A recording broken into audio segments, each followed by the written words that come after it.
আমরা সবাই ইবাদত করি অথবা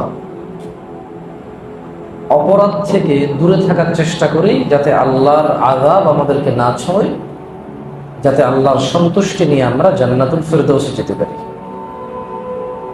তার মানে ইবাদত এবং অপরাধ থেকে মানুষের অপরাধ এড়িয়ে চলার প্রবণতা হচ্ছে জাহান্নাম থেকে বাঁচা, আর ইবাদতের উদ্দেশ্য হচ্ছে জান্নাত হাসিল করা আল্লাহর রহমতে।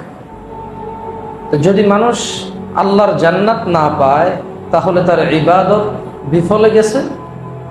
যদি মানুষ জাহান্নামে চলে যায়, তার অপরাধ থেকে যে সে সবসময় এড়িয়ে চলতো অপরাধ, তা যথাযথ হয়নি বলেই গণ্য হবে।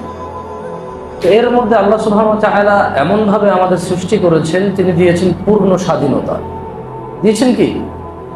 পূর্ণ স্বাধীনতা। কোনো হস্তক্ষেপ করে না আমাদের কোনো